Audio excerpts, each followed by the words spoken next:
Hey guys, welcome back. My name's Jenna. Long time no see. I haven't recorded a video for a really long time. I think it's been a couple of months actually. I've just been busy. I haven't had time to actually record a video, let alone sit down and edit a video. So yeah, that's basically the only explanation I have. But I thought for today's video I would talk about a couple of products that I was unimpressed with, or that didn't really live up to the hype that I thought they were given. It doesn't necessarily mean that these are bad products, it's just they didn't work for me they didn't work for me one way or another. So let's get straight into it. So I have 5 products, but one of them I decluttered like literally the second after I'd finished using it, so I don't have that in anymore. I'll try and put a picture of that up here. I may as well talk about it now, so I'll move over here a bit. The first product I want to talk about is the Emco Beauty, I can't even remember what the product is. It's their microblading, their microfilling pencil thing. I think that is actually a bad product. That's probably the only product out of all of these that I think is actually a bad product. It couldn't even make it through like filling in one of my brows, and it has this weird like purple undertone. It just looked really weird on me. Did not like that product at all. So the next product I want to talk about is actually, this is from a brand that I love.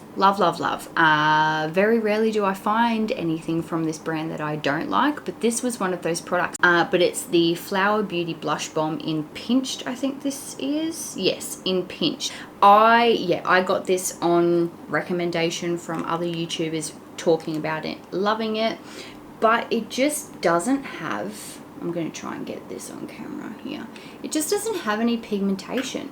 It looks really pretty there, but it literally just like blends to nothing on my skin. It could almost be like a foundation on me. It's really weird. And it's quite watery as well. I've only tried it a couple of times, but it just blends away into nothing, especially if you're using, I usually use, what is it? Like one of these, like a little stippling brush, but it just, it blends away to nothing. And I think it's probably one of those blushes that would look really nice if you're not wearing anything else, like on a day where you're literally just wearing like maybe blush and mascara or something like that. It's okay, but it's not worth the hype that it's been getting online, and it doesn't stay on. So when you blend it onto the cheek, after like 10 minutes, it feels like it's just like sunk into my skin to nothing. So yeah, bit disappointed in that. I won't repurchase, of course. The next one I want to talk about is kind of an unpopular opinion, because I posted about this on my Instagram, and pretty much everybody who commented, no, everybody, not just pretty much, everybody who commented on that post said that they liked it or loved it. It is the Ulta 3 Second Skin Foundation. If you've seen the video where I test this out, I wasn't overly impressed with this then. I did try it a couple of times after that, and I could get it looking passable at best. It's just one of those foundations that it doesn't live up to the claims that are on it. So it's meant to be a radiant finish. It's not. I would say it's like a satin finish, leaning more towards matte. It's meant to be like, I think it's meant to be a medium coverage. I would say it's a light to medium to full coverage. That is not medium to full coverage. I could barely get it to medium coverage. And it's meant to be a second skin finish, but it sits on top of my skin. It looks crusty, like it was clinging to dry patches I don't even have. Like it was creating dry patches just to stick to them. It mocked me.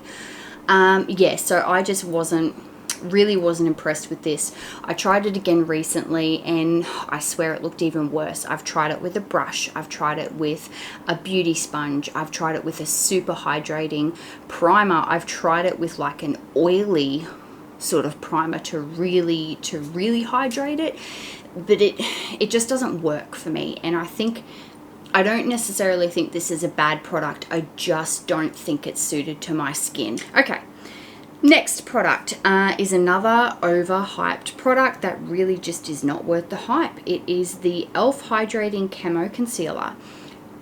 Man, I'm really sad that I didn't like this product, because the claims makes it sound like it would be perfect for me, and it is Crease City. This creases so bad on me. It's possibly the worst concealer I have ever used. I'll have it on for an hour and it'll just be creased in every single fine line. And like, I'm in my 30s. I have fine lines and wrinkles under my eyes, and this just creases. Like, every concealer will crease a little bit. Like I said, I have fine lines and wrinkles under my eyes. Every concealer will crease. But this, it's bad. It's really bad. It's almost like too hydrating, where it just slips around everywhere. Okay, so the final product is not actually a bad product. I do like it. I'm wearing it on my face today. I do like how it looks on my skin after application. It's just the packaging and one part of the product itself that sucks. So it's the Revlon Photo Ready Rose Glow primer. So this is meant to be a hydrating and illuminating primer. I would 100% I would agree with that. It is illuminating, it is hydrating. So this, I believe, is meant to be a dupe for the Laneige Glowy Skin Serum.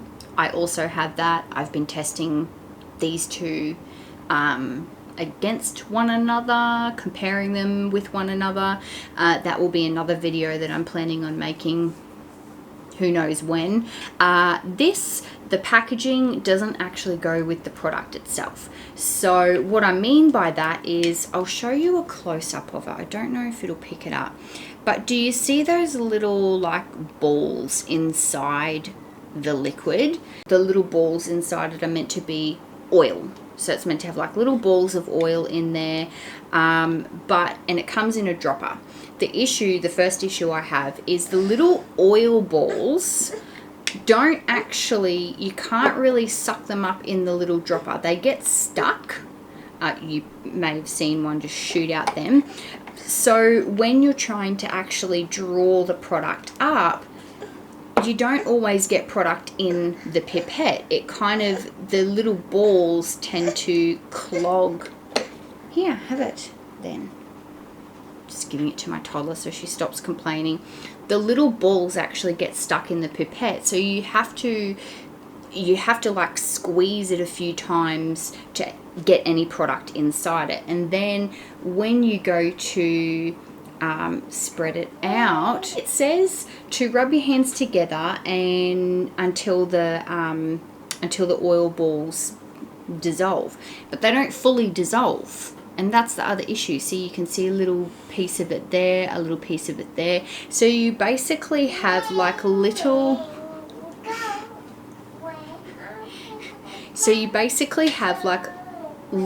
fragments of like this casing everywhere, and you have to, so when you're rubbing it on your face, they're kind of sticking to your face and you have to pick them off before you can put your foundation on. So while the product itself is nice, and like I said, I do like how it looks on the skin after it's been applied, like it does give this nice glow to the skin, but it doesn't work. Like the packaging doesn't work for the product. It's almost like the packaging was an afterthought. There's a disconnect between the packaging and the product itself. They just don't go well together. So like I said, I do actually like how it looks on my skin. I like the finish that you get from it. It's just the product isn't very fun to use itself. It's just a little bit annoying. Okay guys, thank you so much for hanging out with me today. That's it from me. I have officially run out of time. My toddler is right here and she wants to go play. So we're going to do that. And yeah, thank you again so much for hanging out with me today. Go and follow me on Instagram. I am a lot more active over on Instagram. Please like and subscribe, and also leave a comment down below. Have you tried any of these products? Do you like them? Do you dislike them? I would be really interested to know your thoughts as always. So thank you again, and I will see you in my next one. Bye.